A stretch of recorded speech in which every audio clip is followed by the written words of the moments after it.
بيان البيت الأبيض قال بأن هناك اعتراف، أشار إلى اعتراف خلال اتصال بسيادة المغرب على كامل الأراضي. أيضا هناك قضية أخرى، وهي أن العاهل المغربي كما جاء في البيان وافق على استئناف العلاقات الدبلوماسية بين بلاده وإسرائيل.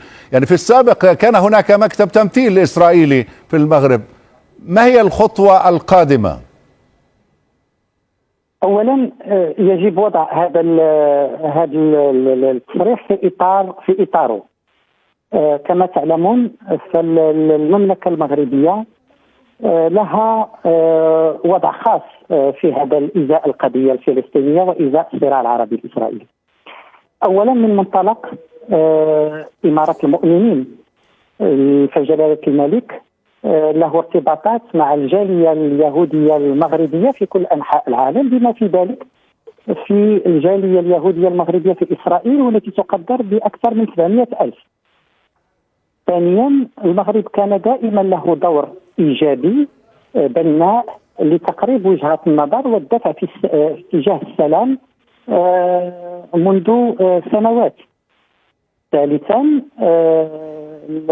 جلالة الملك أكد لفخامة الرئيس بأن المواقف المغرب هي مع حل الدولتين، هي مع التفاوض كأساس للحل، هي مع الحفاظ على القدس على طابعها الإسلامي وعلى انفتاحها على كل الديانات.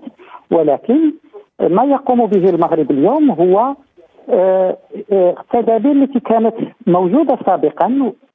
فمثلا السنة الماضية زار المغرب 70 ألف من الجالية اليهودية المغربية لإحياء مجموعة من الطقوس الدينية وغيرها. اليوم هذه الجالية غتبقى تجي في إطار خطوط مباشرة بين المغرب وإسرائيل. ثانيا مكتب الاتصال كان موجود منذ 1994 إلى غاية 2002، فسيتم إعادة فتحه في نفس الإطار والمنطق اللي كان فيه ما بين 1994 و 2002. ثالثا إعادة الاتصال هذا يكون لأن ذلك كان دائما متواصل وكان دائما مستمر. ما أريد قوله هو أن المغرب كان دائما يضع علاقته مع إسرائيل، علاقته مع الجالية اليهودية المغربية بإسرائيل في خدمة السلام، في خدمة القضية الفلسطينية، وفي خدمة حل عادل ودائم في منطقة الشرق الأوسط. أشكرك. قلت بأن العاهل المغربي الملك اتصل بالرئيس الفلسطيني، ما الذي قاله؟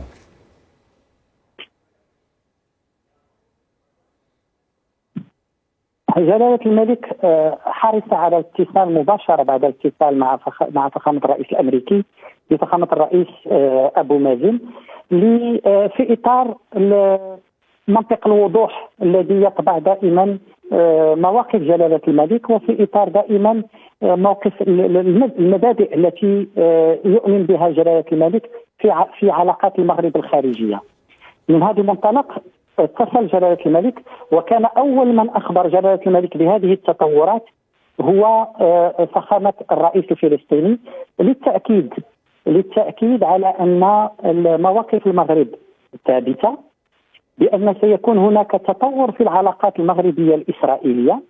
هذا التطور لن يكون على حساب القضية الفلسطينية، ولكن سيكون لمصلحة السلام في المنطقة، بأن التدابير اللي تم الإعلان عنها سواء إعادة العلاقات الدبلوماسية، إعادة الاتصال، إعادة فتح مكتب اتصال أو الطيار ربط الخطوط الجوية، هي تدابير يا إما كانت موجودة وسيتم إحياؤها، أو تدابير مرتبطة بهذه الطبيعة الخاصة للعلاقة جلالة الملك مع الجالية اليهودية في المغربية في إسرائيل.